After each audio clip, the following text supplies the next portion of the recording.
Hello friends, welcome to my YouTube channel. आज एक बार फिर से एक नई और बेहद ही डरावनी कहानी के साथ हम आपके सामने हैं। तो चलिए शुरू करते हैं बिना देरी किए। दोस्तों, कई बार ऐसा होता है कि कुछ ऐसी नकारात्मक शक्तियाँ, कुछ ऐसी नकारात्मक चीज़ें जो हमारे परिवार की खुशियों का गला घोट देती हैं या फिर हमारे पूरे परिवार की खुशियाँ लेके चली जाती हैं। तो ऐसी ही है आज की हमारी कहानी। तो चलिए शुरू करते हैं। दोस्तों, आज की हमारी कहानी साहिल नाम के एक लड़के की है। तो दोस्तों, साहिल का छोटा भाई, जो कि उसकी चाची का लड़का था, वो उसका सगा भाई नहीं था, लेकिन वो सब साथ में ही रहते थे। तो वो सब जब साथ में ही रहते थे, उसका छोटा भाई बहुत ही ज़्यादा चंचल था और बहुत बदमाश था। उसकी वजह से उसके पूरे घर में हमेशा चहल पहल मची रहती थी और हमेशा खुशियाँ बनी रहती थी। दोस्तों, एक दिन जब वो अपने स्कूल से लौटा और फिर वो अपने दोस्तों के साथ बाहर क्रिकेट खेलने चला गया। दोस्तों, ये उसके रोज़ का काम था कि वो जैसे ही स्कूल से आता था तुरंत अपने दोस्तों के साथ क्रिकेट खेलने निकल जाता था और फिर करीब 1 से 2 घंटे के बाद आया करता था। दोस्तों, एक दिन जब वो क्रिकेट खेलने गया और फिर वहाँ से वापस आया, तब हम सब ने ये देखा कि उसकी तबीयत कुछ ख़राब सी लग रही है। उसकी आंखें बेहद ही लाल दिख रही थी और वो बहुत ही ज़्यादा सुस्त लग रहा था। लेकिन अजीब बात तो ये थी कि जब वो स्कूल से वापस आया था तब तक तो विवेक एकदम ठीक था, लेकिन जैसे ही वो क्रिकेट खेलने गया और वहाँ से वापस आया, तब से उसकी तबीयत काफ़ी ख़राब सी लगने लगी। ये देख के चाची ने उसे कहा कि अरे विवेक, तू जाके अभी कुछ देर आराम कर ले, तेरी तबीयत ठीक नहीं लग रही है। तुझे अगर कोई बीमारी हो तो बता, कोई दिक्कत हो तो बता। लेकिन विवेक ने कहा कि नहीं, ऐसी कोई बात नहीं है, बस मैं बहुत थोड़ा थक गया हूँ। तो उसकी चाची ने कहा कि ठीक है, तू जाके सो जा, जब खाना बन जाएगा तो हम तुझे आके बुला लेंगे। विवेक ने कहा ठीक है। साहिल अब वहीं उन्हीं के पास ही था अभी। वो बस यही सोच रहा था कि इतनी जल्दी उसकी तबीयत ऐसे कैसे ख़राब हो सकती है। कुछ देर हुआ और फिर जब वहाँ पे सब खाना पीना बन गया, तब साहिल की चाची ने साहिल से कहा कि जा, अब तो अपने भाई को बुला ला, खाना बन गया, वो खा लेगा तो उसे थोड़ा अच्छा फील होगा। साहिल जब उसके कमरे में गया तो उसने देखा कि विवेक अपने बिस्तर पे ही लेटा था। साहिल दरवाजे से ही उसे बुलाने लगा, लेकिन विवेक ने कुछ भी नहीं बोला। साहिल जब उसके पास गया और उसको हिला के उसे बुलाने लगा, लेकिन तब भी विवेक ने कुछ भी नहीं बोला। ये देखकर साहिल थोड़ा घबरा गया और उसने पूरे घर वालों को वहीं बुला लिया। और फिर जब सबने देखा तो ये पाया कि विवेक वहीं पे बेहोश था। वो सब रात में ही तब विवेक को लेके हॉस्पिटल गए। उन्होंने सोचा कि कहीं कोई बड़ी तकलीफ़ ना हो, इसीलिए वो सब रात में ही विवेक को लेके हॉस्पिटल गए। और जब वो लोग हॉस्पिटल गए तो उन्होंने देखा कि वहाँ पे विवेक को कोई भी प्रॉब्लम नहीं थी। डॉक्टर ने बताया कि उसे थोड़ी कमज़ोरी है, उसके खाने पीने पे ध्यान दिया जाए, वो ठीक हो जाएगा। चाची ने कहा कि ठीक है और फिर वो सब उसे घर वापस लेके आ गए।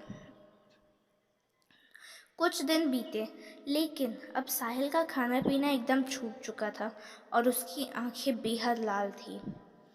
करीब 1 हफ्ते का कोर्स था उस दवाई का, लेकिन 1 हफ्ते बाद भी साहिल की तबीयत में कोई भी निखार नहीं आया। साहिल की तबीयत जैसी थी वैसी ही रही।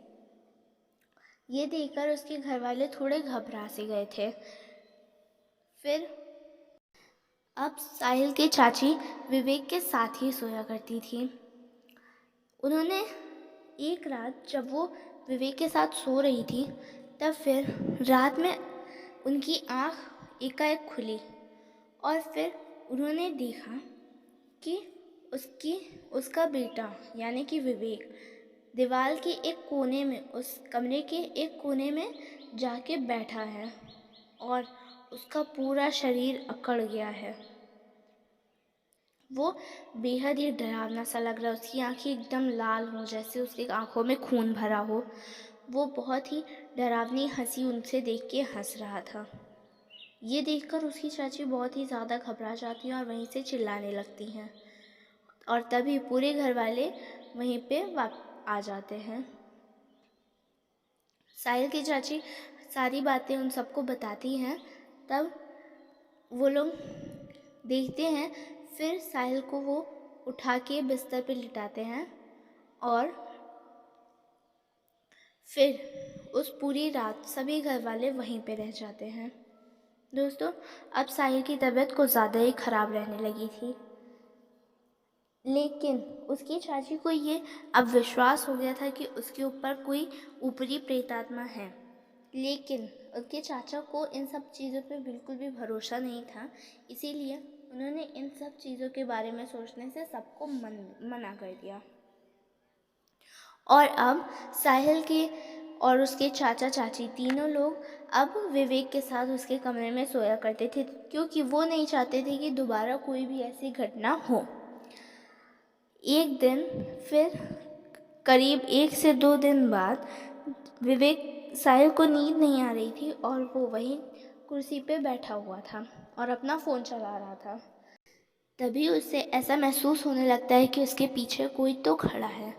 जब बहुत ही ज़्यादा हिम्मत करने के बाद साहिल पीछे मुड़ के देखता है तो देखता है कि वहाँ उसका भाई विवेक खड़ा था। ये देख के वो काफ़ी डर जाता है और तुरंत खड़ा हो जाता है। खड़े होने के बाद वो कहता है कि विवेक, तू यहाँ क्या कर रहा है भाई, जा सो जा। और साहिल उसका हाथ पकड़ के बिस्तर की तरफ ले जाने लगता है, लेकिन साहिल विवेक को तिनका भर भी नहीं हिला पाता है, क्योंकि उसका शरीर चट्टान की तरह मजबूत हो गया था। साहिल को ये सब देख के बहुत ही ज़्यादा अजीब लगने लगता है और तभी विवेक साहिल से एक बहुत ही भारी आवाज़ में कहता है कि कुर्सी पे बैठ जा। ये सुनते ही साहिल बहुत घबरा जाता है और वो तुरंत वहीं कुर्सी पे बैठ जाता है। तभी विवेक पूरे कमरे में फिर से घूमने लगता है और घूमने के साथ ही वो अपने मन में कुछ बोलता रहता है। उस आवाज़ को सुनकर चाचा चाची भी जग जाते हैं और लेकिन साहिल को ये नहीं सुनाई पड़ रहा होता है कि वो बोल क्या रहा था। लेकिन विवेक कुछ तो बोल रहा था। जब उसके चाचा चाची भी जग जाते हैं तो वो जगने के बाद विवेक को बुलाने लगते हैं। कहते हैं कि विवेक, क्या कर रहा है ये तू? और उसकी चाची की तो आँखों से आंसू ही नहीं बंद हो रहे थे। वो बहुत ज़्यादा रो रही थी। उन्हें लग रहा था कि उनके बेटे को क्या हो गया है। वो बहुत ज़्यादा घबरा गई थी। काफ़ी देर बाद जब वो सब ऐसे ही चिल्ला रहे थे, तब फिर बाकी के लोग भी घर के वहाँ पे आ गए और फिर जैसे ही वो आए, तुरंत विवेक के अंदर मान लो कितनी बहुत ज़्यादा शक्ति आ गई हो, क्योंकि जो इंसान अभी तक खड़ा भी नहीं हो पा रहा था, उसकी तबीयत इतनी ख़राब थी, अब वो उछल रहा था इधर से उधर, उधर से इधर, कभी इस दीवार पे तो कभी इस दीवार से उस दीवार पे। ये सब देख के तो हमारे घर वाले बहुत ही ज़्यादा परेशान हो गए थे। विवेक ने एक बहुत ही भारी आवाज़ में फिर कहा कि इसने मुझे परेशान किया, अब मैं इसे नहीं छोड़ूंगा। इतना ही कह के विवेक अपना सर खुद ही एक दीवार पर तेज़ी से पटकने लगता है और करीब 2 ही बार पटकने के बाद उसके सर से बहुत ही तेज़ी से खून निकलने लगता है। ये देखकर तो बाकी सब लोग बहुत ज़्यादा घबरा जाते हैं और उसे जाके पकड़ने लगते हैं, लेकिन अब विवेक के अंदर इतनी ज़्यादा शक्तियाँ आ गई थी कि उसे कोई भी काबू नहीं कर पा रहा था।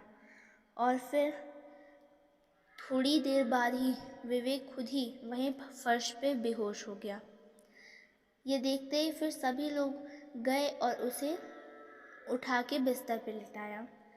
उसे उठा के बिस्तर पे लिटाने के बाद लेकिन अब उसका शरीर एकदम ही ज़्यादा सुस्त और एकदम ढीला हो चुका था। जिसका शरीर अभी तक चट्टान की तरह मजबूत हुआ था। अगली सुबह चाची ने फिर बहुत ही ज़्यादा ज़िद की और उन्हें एक तांत्रिक के पास दिखाने का फैसला किया, लेकिन उनकी दादी ने उन्हें ये सलाह दी कि हम उसे मंदीपुर बालाजी लेके जाएंगे, वहाँ पे ये ज़रूर ठीक हो जाएगा। और फिर मैं, साहिल की बहन, ये 2 लोग ही घर पे थे। बाकी सब लोग विवेक को लेके बालाजी गए थे। वो लोग उनसे फ़ोन पर ही बातें किया करते थे कि वो कैसा है। और फिर वो, उनकी दादी ने उन्हें बताया कि अब वो पहले से बहुत ज़्यादा ठीक है, उसकी सेहत भी ठीक हो गई है और पूजा लगभग पूरी ख़त्म हो चुकी है। ये देखकर तो वो बहुत ज़्यादा, सुनकर सब बहुत ज़्यादा खुश हो गए। और जब वो लोग वापस आए तो विवेक के चेहरे पर एक बहुत ही प्यारी सी मुस्कान थी। ये देखकर साहिल ने विवेक को अपने गले से लगा लिया, क्योंकि ये उनका पुराना वाला विवेक था, जिन्हें शायद वो कुछ दिन पहले खो चुके थे। और फिर कुछ दिन बाद उन्होंने विवेक से, साहिल ने ऐसे ही पूछा कि तूने कुछ ऐसा किया था जिसकी वजह से तेरे साथ अभी कुछ दिन पहले ये सब हो रहा था। तो विवेक ने साहिल को बताया कि कुछ दिन पहले जब वो लोग क्रिकेट खेल रहे थे, वो लोग जिस ग्राउंड में खेल रहे थे उसे ये नहीं पता था कि वो ग्राउंड कुछ दिन पहले कब्रिस्तान था। और विवेक ने वहीं पे उसी ग्राउंड के एक कोने में जाके पेशाब कर दिया था। और फिर बाद में उसे पता चला कि वो जगह, प्लेग्राउंड में, वो जिस जगह पे उसने पेशाब किया था वो कोई पत्थर नहीं बल्कि एक कब्र थी। तो उम्मीद करते हैं कि आपको हमारी आज की कहानी अच्छी लगी होगी। अगर अच्छी लगी हो तो हमारे चैनल को लाइक, सब्सक्राइब एंड शेयर ज़रूर करें। तब तक के लिए धन्यवाद।